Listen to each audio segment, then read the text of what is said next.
আর এদিক দিয়ে মিশারি গেল গা উল্টা দিকে। কেন উল্টা দিকে গেল জানেন? এই যে পানি, তারপর ওই দিকে গেল গা। ওই যে ওইখানে বলে ঘোড়া দেখা যেতেছে, ঘোড়া দেখবো। তুমি কি ঘোড়ার পিঠে উঠবা? তুমি একা একা উঠতে পারো? তাহলে কেন গেলা? এমনি দেখতে গেছো?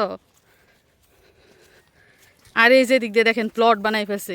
ছোটবেলা থেকে এই দিক দিয়ে আসলে দেখতাম পানি, বিল বলে না, বিল।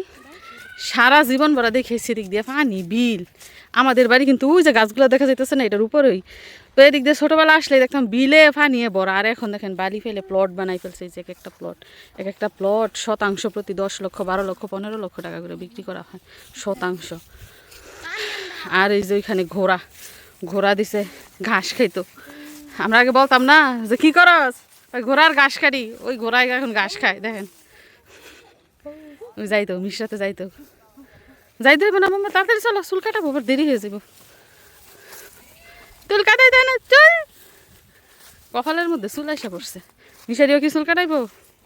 মিশারি চুল কাটবে, তার চুলগুলো বড় বড় হয়ে গেছে। কোনো লাভ নাই, সত্যিই তো। ঘোড়া না কুরবানি দেওয়া যায় না, ঘোড়ার মাংস খাওয়া যায়, ঘোড়ায় পিঠে ওঠায়। আগে তো মানুষ ঘোড়ার গাড়ি ব্যবহার করতো, ঘোড়া ফালতো গাড়ি বানানোর জন্য। এখন তো ঘোড়ার গাড়িও বানায় না, শুধু শুধু ঘোড়া ফালে মানুষ এখন। ওই যে ডাবু সুরাইতো একজনে দৌড়াইতেছে। কি শব্দ করে ডাবু, সে দেখছেন নি?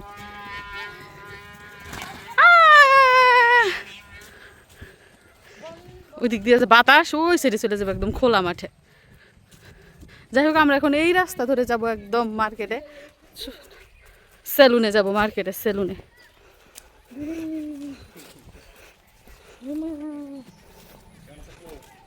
ভালো আছি, তুমি কেমন আছো? শাহাদাতে না চিন হয়ে যায় না দূরে দিয়া। না যাই না, সেলুনে যাই। মামা তুই চুল কাটবা, কান্না করবে নাকি আজকে? উত্তর কান্না করা যাবে না কিন্তু। মাম্মা এই যে দেখেন আমাদের মিশরাত উজাজামের মাথার চুল কাটা হয়ে গেছে, শুধু সাইড কেটে দিয়েছি, চুল বড় বড়ই রয়েছে। দেখি ইয়া হয়েছে কাটা। হাতে দিলাম আইসক্রিম, খেয়ে ঠান্ডা হোক। যেই কান্না করছে আইসক্রিম, চুল কাটার সময় অনেক কান্না করছে। এটা এখন মাখবো, কিসে খাইবো। আর ওই পাশ দিয়ে মিশাটি চুল কাটতেছে।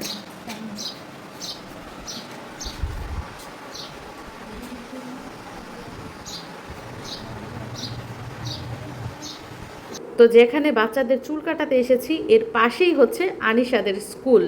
তো আসার পর টিচার বলছে ক্লাসের ভিতরে ঢুকতাম এবং তাদের একটু ভিডিও করতাম, তো সেটাই করছি।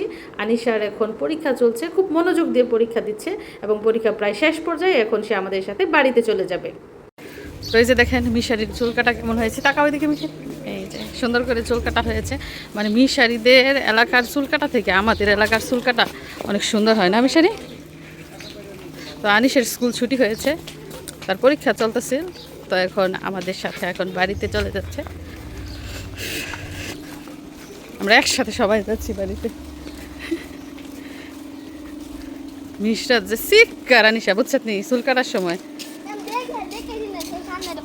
হ্যাঁ, হ্যাঁ আবার অন্য ড্রেস কে কোন স্কুলে পড়ে?